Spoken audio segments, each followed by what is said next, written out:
"Stop, please follow me. My mom, she won't wake up." That's how he said it. Toes black with road dust, breath hiccuping around the words. A child-sized hand raised to a wall of chrome and leather and noise. If you're watching this, hear me clearly. Don't scroll. What happened next still shakes my voice when I tell it. And if you've ever wondered whether strangers can save a life, let this be your proof. My name is Nate. I'm 34, line cook on the late shift, south side of the city, the kind of neighborhood where chain-link fences lean into each other like tired old men. On Sundays, I ride with a group that looks meaner than we are. Patched jackets, scuffed boots, hearts too soft for our own good. My routine's simple. Prep onions until my eyes bite, ride to clear the smoke out of my clothes, sleep like a brick until the world starts again. I'm not a hero. I'm the guy who brings extra bungees and a first aid kit everyone jokes about. That afternoon was bright and loud, heat soaking the asphalt until it blurred. We were idling at a red light, the kind of long, stubborn red, when the pack quieted one by one, like an animal turning its ears. The sound that cut through wasn't sirens or horns. It was a boy crying. He stood on the median. No shoes, shirt 2 sizes too big, hair stiff with dried sweat. His eyes found mine and stuck there. "Please," he said, and every engine dropped to a hush I'd never heard on that avenue. "Follow me." I swung my leg off the saddle before the light changed. People rolled their windows up like fear was catching. Frankie killed his engine and lifted his visor. "You good, Nate?" he asked, which is biker for, "Are we doing this?" I nodded. The boy glanced over his shoulder toward a row of sun-baked apartments hunched along a side street. "My mom won't wake up." We walked the bikes up onto the curb and pushed through air sour with garbage day. The boy didn't wait to see if we kept pace. He sprinted barefoot along the cracked sidewalk, turning left at a crosswalk where the paint was mostly memory. He had the singular speed of a child who's been terrified long enough to make it a skill. The white paint peeled from the sun like old glue, and somewhere a dog barked and barked until the sound fell behind us. "Name's Nate," I said, jogging at his side. "What's your name, buddy?" He chewed the corner of his lip. "Leo," he said. She said to sleep, but it got dark inside and she wouldn't wake up. The phone was mad at me. It only says no. His words were heat-sick but precise. Dark inside. Phone says no. I felt my first aid brain click through the obvious. Dehydration, heat stroke, seizure, overdose, too many doors. We turned into a courtyard where grass had given up. A strip of shade lay like a mercy against the building. The block smelled faintly metallic, something I didn't like. Leo punched a code into a dented intercom. The door buzzed, then died. Frankie shouldered it, and it yielded with a tired groan, like it was used to being asked for favors. We climbed 2 flights of stairs that felt cheaper with every step. The hallway was dim. The fluorescent tubes overhead flickered like grudging eyes. At the end, 2C, paint scabbed, a final notice taped to the door with the red of a warning flare. A softer paper clung beneath it, edges curled, past due. A third paper slumped like a white flag, notice of shutoff. Leo fumbled with the key on a shoelace. The door opened into a breathless quiet. No fan whir, no fridge hum, just the room's stale heat pressing its palm to my face. "Mom?" Leo stepped in and stopped. I smelled something that wasn't quite rot, not quite smoke, like the air had been used up and put back wrong.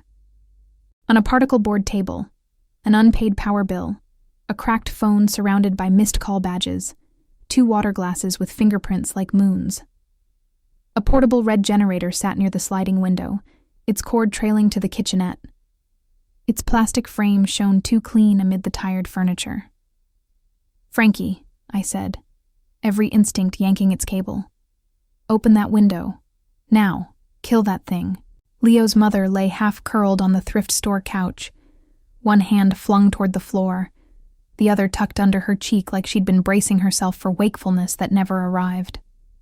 Her lips were tinted a bruised cherry. A dull headache bloomed behind my eyes, as if I'd stepped into a room where someone kept breathing out without breathing in. I pressed a knuckle under her sternum. No response. "Ma'am, can you hear me?" I shouted her name because a kid knows it. "Rosa." The syllables felt like knocking on a locked door. Frankie yanked at the window that had been painted shut by a landlord who believed in permanence. The sash squealed. He slammed his shoulder into it. The frame gave a stingy 2 inches. "Power's out," he said, peering at the dead sockets. "That generator's hot." His glove brushed the casing and came away red-dusted. "I can't call 911, Leo said, panic breaking into staccato. "The phone says there's no bars and the power's mean." "Use mine," I said, already tapping the screen. "Tell me your address." Leo recited it with the rote of a kid who has had to prove where he lives. I put the call through. "Unresponsive adult. Possible carbon monoxide exposure. Power shutoff. Generator indoors," I said, because you learn to say the important parts first. "One child present. We're ventilating." The dispatcher's calm voice built a bridge to something like hope. I slid my hand under Rosa's neck and tilted her head back, listening with my cheek over her mouth. Faint puff. Too shallow. "Rosa, stay with me." I pinched her earlobe. Nothing. Frankie, hands big and careful, hauled the generator toward the balcony like it was a bomb. It scraped a red crescent on the floor. A neighbor's door cracked, and an eye peered out. "Y'all making a mess?" she asked, suspicion doing a poor job of hiding worry. "The power company shut them off," Frankie said, breath clipped. "She brought a generator inside. Fumes." "God," the neighbor muttered, and the door slammed, but not all the way. I heard feet running inside, and then the bolt turned and she emerged with a hand fan and a bottle of water, the kind you save for guests. "Let me help," she said in a voice that had made up its mind. I started chest compressions when Rosa's breath dipped from barely there to gone, counting out loud like a metronome. 1, 2, 3. The ribs shifted under my palms. Leo froze at the edge of the room, his hands knotting his shirt. "It's okay," I lied to both of us. "It's supposed to feel like this." Frankie ripped the balcony door off its cheap track with a curse and a grunt. Heat rolled in. The stale air stirred. "Why was it dark?" I shouted between counts. "Because sometimes children running at the edges of silence will tell you the part that matters." Leo blinked. "They turned it off. Mama said we'd have a picnic inside. She drew a sun on the wall and we told stories. Then she was sleepy. I drew our house with the red box and the smoke because it was loud." He pointed to a crayon drawing taped low near the baseboard. A square with a triangle roof, a red rectangle inside with squiggly lines over it. A stick figure woman lay on a couch. A smaller stick figure boy held a phone with angry marks above it. In the bottom corner, a yellow sun had a sad mouth. The smallest detail, the squiggles weren't smoke rising. They slanted down like rain. He'd drawn the fumes sinking, not floating, exactly as they do when heavier gases pool. He had copied what he felt, not what TV taught him. "Good job, Leo," I said, because credit is oxygen too. "You did exactly the right thing." Sirens threaded the air, Doppler bent and quick. I kept compressions steady, breathing for Rosa when the dispatcher counted with me, a voice in my ear like a hand on my back. The neighbor fanned Rosa's face, tears slicking her cheeks without the drama of sobbing. Frankie looked pale in a way I'd never seen, like fear had hollowed him out and was wearing his shape. When the EMTs burst in, I wanted to hand them a miracle already finished. Instead, I stepped back with the sting of failure itching my palms. They took over with practiced choreography: oxygen mask, monitor leads, an IV that slid into a vein like it had been waiting to be found. CO exposure. The lead medic confirmed, eyes sweeping the room like lasers. "You moved her outside?" "Doors off," Frankie said. "Generators out." "Good. That probably saved her. He glanced at me as he said it, and I filed the words away for the kind of day you revisit to remember you did one right thing. Leo clung to my belt like a barnacle while they loaded his mother onto a gurney. "I can't go," he said abruptly, as if remembering a rule carved into him. "They told me kids can't ride if there isn't family." "You're her family," I said.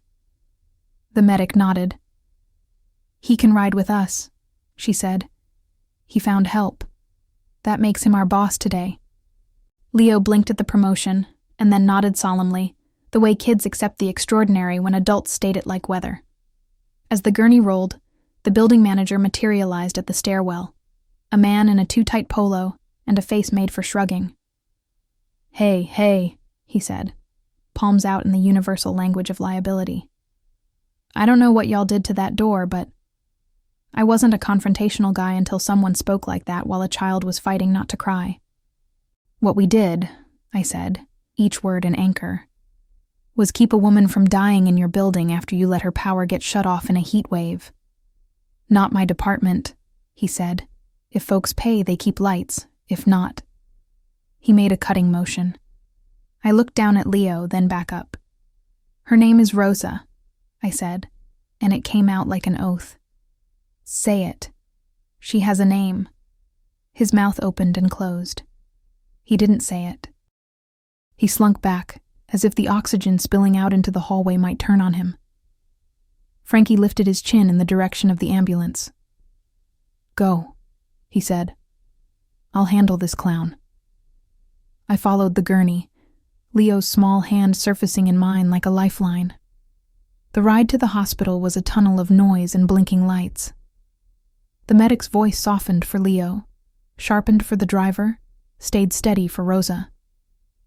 "She needs hyperbaric if they can swing it," she murmured into the radio. "Levels are high." Rosa's eyelids flickered like the start of a dream she might cancel. I whispered her name because sometimes the only tool you have is calling someone back to themselves. At the ER intake, rules clicked and whirred like a vending machine deciding your dollar isn't good enough. A guard with a tired stance tried to tell me I couldn't go through. "I'm not family," I said, "but I'm staying until someone who is can be found." The medic arched an eyebrow at the guard, who weighed his options and tipped his hand toward letting this one slide. "There's a way hope behaves in hospitals. It tests the air like a cat, then settles only when it senses the room won't shoo it." Within an hour, Rosa's blood had tasted oxygen again. Her color warmed from plum to peach, and a social worker with hands like moths folded around Leo's shoulders asked the practical questions. "Food at home? Anyone to call? School?" Leo answered in the clipped syllables of a kid who has been polite to strangers for a long time. "I can make noodles. We got peanut butter." He hesitated. "I used to call Auntie, but she moved." Frankie arrived with 2 other riders bearing bags that cratered the cheap plastic chairs. Groceries, a fan, bottled water, a stack of coloring books, a stuffed animal that looked like a dog who had watched some things and stayed kind anyway. "Manager tried to get froggy," Frankie said, but he folded when I said police report and code violation in the same sentence. He held up his phone. "Also, I paid the light bill. Don't argue. I used the fund." The fund started as a coffee can in the garage where we patched each other's flat tires and patched each other's hearts. We called it the roadside mercy jar and meant it mostly as a joke until the day a stranger needed a tow and we had the cash to help. It had grown into something we pretended to roll our eyes at while quietly counting out bills. Frankie had the keys and the ledger and the exact right amount of shamelessness when it came to asking for more. "Shutoff will be reversed by tonight," he said. "Also, I called a non-profit that fights utility shutoffs in heat waves. They're lit." He smirked. Pun intended. Leo's eyes were huge, skimming between our faces as if he was deciding whether we were magicians or just the regular kind of humans who show up. He held the stuffed dog like he was afraid it would turn into smoke. "Can he wait until Mama wakes up?" he asked the nurse, jerking his chin at me. He knows how to push the door open." The nurse smiled the way people smile when the world is a little easier for a second. "Yes," she said. "He can." I sat beside Leo's chair and told him about my first bike, which was a rust-pocked monster that died every time it rained and taught me patience I didn't know I owned. He told me about the day his teacher showed him how to fold paper into a boat and how he set an entire fleet to sail in the tub while Rosa sang along to the radio and told him that boats are for places where you can't see the bottom but should go anyway. "She sang bad," he said with fierce affection. "She sings like a blender." When Rosa finally blinked, it came like a tide turning. Her eyes found Leo, then the oxygen mask, then me. Confusion pulled her mouth sideways. "I'm sorry," she said into the mask, the syllables fat and wobbly. "I'm sorry, baby. The lights." I tried. "You don't say sorry to me," Leo said, scrambled up on the rail like a cat. "You say sorry to the dog. He had to guard me." He lifted the stuffed animal with solemn ceremony. Rosa laughed, then winced, then cried quietly while Leo patted the mask like he could press comfort through plastic. I stepped back because the sacred circle had closed, and I had been invited as a witness, not a member. That's when a doctor in glasses held together with invisible time approached, his voice taking the tone grown-ups use when bad news is less bad than it could have been. "She's stable," he said. "You acted fast. We see too many we don't catch in time." He looked at me like we shared a secret. "Never, ever run a generator indoors, even with windows cracked. The gas is sneaky. Tell the landlord that the paint on those windows might as well be a locked gate," I said. "Someone's going to die in that building." "We can report it," he said carefully, meaning we can throw a small stone into a large pond, and the ripples may or may not reach ashore. They kept Rosa overnight. We went back to her apartment with the social worker to open windows wide, haul the generator to the curb, and scrub the stale air out with the righteous fury of people who had just been reminded how thin the line is between everyday and catastrophe. The neighbor, the one who had first cracked her door, brought empanadas on a paper plate and announced, "I'm Maribel. I watch from my peephole, but I'm done with that." She put the plate on the table like a stake in the ground. "We're making a list," she said. "Groceries, rent relief, fans. Who can take Leo to school when Rosa works nights?" It is one thing to be rescued by strangers roaring out of the noise like knights with oil stains. It is another, quieter thing for your neighbor to admit she has been watching and chooses to step from behind the peephole. Both are rescues. Both are different kinds of bravery. Frankie called the fund's informal board. That is, the five of us who nod at each other when money direction is obvious, and said we were moving beyond gas money and flat tires for a minute. "I'm calling it the Quiet Lights Ride," he said, already designing a patch in his head. "We ride Saturday. We pass a boot. We turn it noisy enough that the right people hear." By the weekend, 30 bikes shook the street awake like a train with a heartbeat. News crews hovered and then wandered away when no one gave them the tidy tragedy they prefer. Instead, there was a grill borrowed from a cousin of a cousin and music from someone's Bluetooth speaker, and Rosa in a camp chair under a cheap pop-up, color back in her cheeks, a paper sign taped to the table that said, "Thank you," spelled too carefully to be anyone but Leo's doing. He wore shoes with the tags still swinging, stomping like he needed the ground to know. The boot filled and filled. So did the clipboard Maribel carried. Volunteers, offers of rides to clinics, a retired HVAC guy who said he'd look at the ancient wall units in the building for free because, and here, he shrugged, "I like people breathing." The building manager drifted near, smaller somehow in the daylight. He cleared his throat, rehearsed apology rustling across his face. "We're, addressing some issues," he said, adjusting policy. He tried for a smile that didn't fit. "You know how it is." "I know exactly how it is," I said. "It's folks like you who can choose not to be part of the problem. Choose better." Frankie's hand landed on my shoulder like punctuation. Rosa stood, the oxygen cannula gone, the indent it had left on her cheeks a delicate echo. She came to me and wrapped me in a hug warm enough to sear away any words I might have tried. "You came," she said. He asked. "And you came." "He commanded," I said. We followed. Her laugh had the blender note Leo loved. "I told him once," she said, "that sometimes the trick is to be small enough to be brave. People think big makes brave, but big can hide. Small has nowhere to go." She looked at the patch on my vest. "You boys look big, but you weren't hiding. If this were a movie, we'd end on a freeze frame of triumph. Real life keeps rolling. The fun still passes the boot. The building still smells tired, though the windows open a little easier now." Maribel texts me pictures of Leo's boats lined up on the windowsill, sails made from cut-up past-due notices because he said, very matter-of-fact, that paper should have a better job than making your stomach hurt. Rose's schedule still runs her ragged sometimes, but not alone anymore. One of the writers, Vic, knows a guy at the power company whose humanity survived his training. There's now a note on the account about health risk and heat, a buffer the size of a breath. People like to ask if I'm religious after a story like this. I tell them I believe in engines that cough to life and in neighbors who stop pretending their peepholes make them invisible, and in boys who draw the truth when adults forget how. I believe in the sound an oxygen mask makes the first time someone pulls air all the way down to the bottom of their lungs, and the way a crowd gets quiet when a child says, "Please."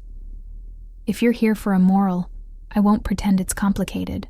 When the smallest voice asks, you go. When the room feels wrong, you open a window. When the bill says final notice in letters trying to scare you into silence, you say a louder word back, community.